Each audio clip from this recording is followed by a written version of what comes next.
Good morning sa inyo mga chiko. For this vlog nga ay pupunta tayo ng Manila Hills. Gala muna tayo with my OBR. Alam nyo naman, pag binoboring, dyan nga sa part na yan naka GoPro tayo. Kaya lang, hindi ko nasaksak yung mic. So, wala talaga akong mic dyan. So, eto na nga, on the way na tayo papunta ng Manila Hills. Pagdating nga natin dito sa part na to, sobrang traffic na dyan. Gawa nga ng inaayos na yung kalsada, buti naman. Kaso lang, ang tagal-tagal matapos nyan mga lodi. Sana matapos na para goods na talaga ang biyahe sa Montalban. Eto nga, dumaan na tayo sa kanan kasi dadaan tayo sa may shortcut. Yung nabanggit ko noon na shortcut sa previous video ko, doon tayo ulit dadaan. Gawa nga ng traffic doon pag diniretso mo. Nakakalimutan ko nga palang banggitin na kasama natin ngayon si Diva. Oh Diva, ang ganda. Charot!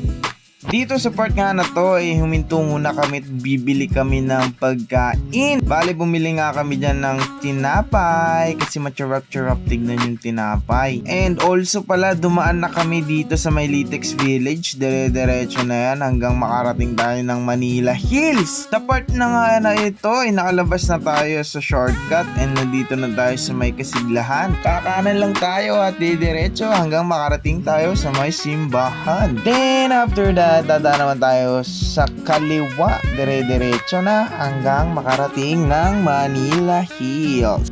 At ayun na nga't nakalabas na tayo sa traffic.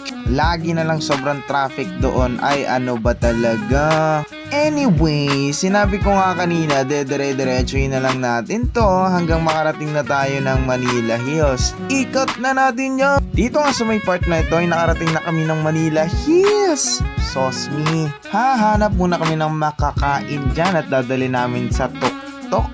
Meron kasi sila dyang parang bazaar na kainan. Malupit yan. Ito na nga't nakarating na kami dito.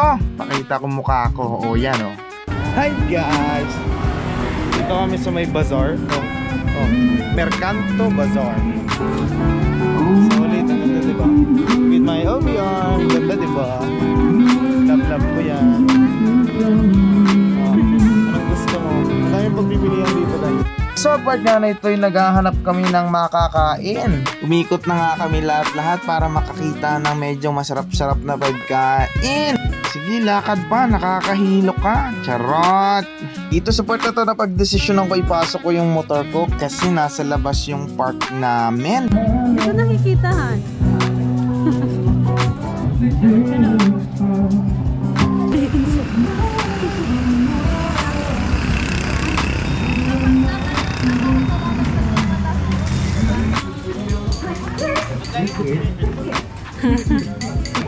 Nice naman nakikita.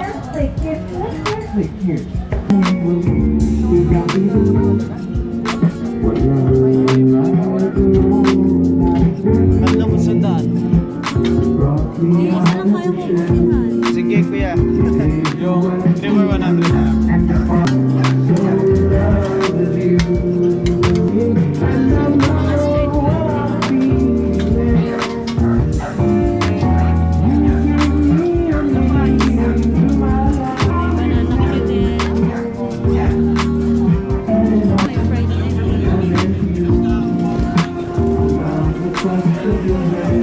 Honey, share na lang tayo. Oh, isa lang. Ito ba natitignan yan? Hindi pa. Solid yan, mga part. Pero, Ha? feeling ko hindi ko kasi magugustuhan. Siyempre, Mga gusto mo yun, promise. Sa mga gusto mo punta guys, sa gabi maganda to. May ilaw-ilaw. Sulit. Nagulat ako kanina, ang bilis na pagkagawa ni Kuya. oh my. So guys, bale nakabili na ng fried noodles si OBR. Ngayon, akit na kami sa taas. See you guys. At eto na nga, tumakyat na kami. Dire-diretso na yan pataas. Nakabili na kasi kami ng pagkain, kaya dire-diretso na yan pataas. Sa may mga gusto pumunta dito sa Manila Hills, libre lamang po ang pagpunta dito. Maganda rin pumunta kayo dito mga around 5 to 6 p.m. kasi maganda na ang tanawin. Oo, Gora na bells.